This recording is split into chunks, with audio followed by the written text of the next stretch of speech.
The Chiefs are about to start their run at a third running Super Bowl. A lot of things have to happen, but as we get ready for the launch of training camp, what are the top 5 things to watch as they start their push for the three-peat? Welcome back. I'm Ryan. This is me going rogue on RGR football. If you haven't been here, make sure you like, sub, and hit that bell. We're going to talk today about the 5 things that I need to see in order to feel like they're on the road towards that three-peat. There's a lot of games to be played. There's a lot of things that have to happen, but we have to start where we have to start. And there are questions on this roster. I know coming off of back-to-back Super Bowls, you can't say that there's a ton of questions, but they are there. And so we're going to start right here at the top. The number one thing that I have to see revolves around a guy that we were really excited about last season, and he didn't get a chance to really push to make an impact. Nico Remigio. He is right now on my chart, the 8th wide receiver on this roster. He's got a lot of competition, but he's the guy that's making noise.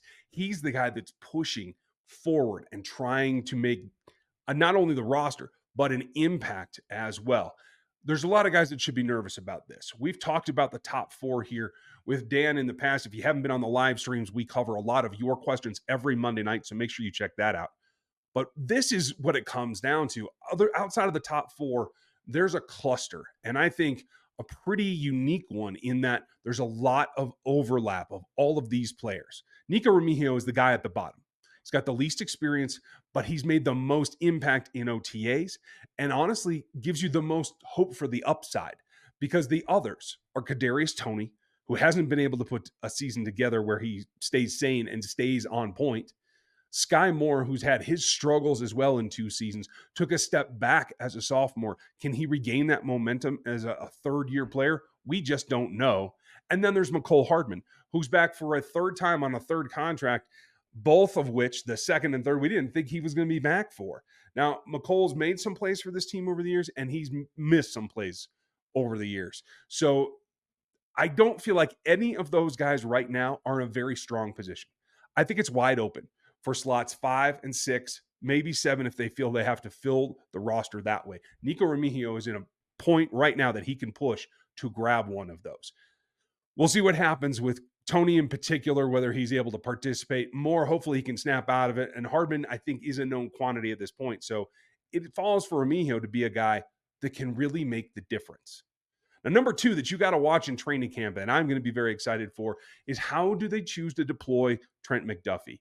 That is not about so much Trent McDuffie, I feel, as it is about the other players at his position, because I think Trent could have been a travel player last year. Like L'Jarius Sneed was. Instead, L'Jarius took that role, took away the number 1. Trent manned the nickel and did miraculously. I think he's an all-pro player this season, and I think he can be a guy on an island on one half of the field. But in order to do that, you have to have support from the other corners that you feel can be a little bit more interchangeable. And that comes down to who wins the job at the right corner spot. I do think that McDuffie is likely to play on the left. I think it's a little more natural for him. So it'll be the right corner on the defense that I think is the question mark. A lot of hubbub about Joshua Williams, Jalen Watson, because they've been playing the last 2 years. They've gotten experience. The guy that's making probably a push at it right now is Najee Johnson. He is a player that I really want to see come to fruition because he was on a great track, much like Remigio last year, and had to go out due to injury. Now he's back. Looked good in OTAs, and from what I understand, actually took the lead at that third nickel spot in OTAs. Can he maintain that in training camp? There's a lot of competition. We're going to have to see how it fares. But the nickel will be also something that I think is going to be a little bit more topsy-turvy. We'll talk about that coming up. Number 3 that I have to see is a step forward from Felix Anudike-Uzomah. Yes, Mike Dana is back and will man one edge probably as the starter opposite George Karlaftis until Charles Omenihu returns from injury. Charles looks pretty good, by the way. Does look like he might be able to be back earlier than we expected, but we're going to find out how that goes. The last 10% of getting back on the field is always the hardest. So we're going to find out where he's at. In the meantime, you have to have a third dedicated pass rusher that can loop in with George Karlaftis and Mike Dana. Sometimes they're going to want to pull those guys down inside to give interior pass rush. You have to have someone that can step up. Malik Herring's played some snaps for this team. I don't think he's the answer. You have to have Felix step up. And we know he needed a transition time to get ready for this league, but it's there now. And I do feel like we're going to see something from him. Had a couple of flashes last season. Now he's got to put together week in, week out. It's going to be a slow ramp up for him, is my guess, in training camp, but we have to see progress every day, every week. And then he's got to do something in the preseason games. No matter who he's going against, ones, twos, whatever, he's got to make that impact. That will set him up for the season, and the Chiefs for that pass rush for the season. That's critically important. Now, back on the offensive side, it's going to be about who can spell Isaiah Pacheco. Number 4 is going to be who is the 1B, because you need to spell him some. I fear for Pacheco getting run into the ground with too many carries this season. There is not as much depth on the roster as there has been in years past. As of right now, Jet McKinnon is not on this roster. We'll see if that changes in the near future or whether it changes during training camp.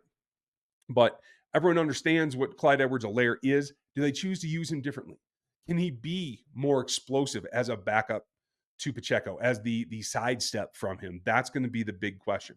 Deneric Prince, I hope to see some spark from him, but the excitement is about the guys on the bottom of the list, and that's Louis Rees-Zammit, Carson Steele, and Amani Bailey as well. Can somebody provide some punch? Who steps up to push Clyde Edwards-Helaire and be that extra gear in this offense when you have to rest Pacheco, or he's just been running ragged? Because I do expect that he's going to see room to run with light boxes come the start of the season. And number 5, we've talked about the actual position battles all offseason this whole time. It's got to be this. In training camp, you have to act like you've been there before. Travis Kelce has to not get hurt. He's been very, very busy. He and Patrick Mahomes are in Amsterdam as I record this, so a lot of travel as well. You're trying to incorporate a new X. He'll probably line up at the X and the Z in Hollywood Brown.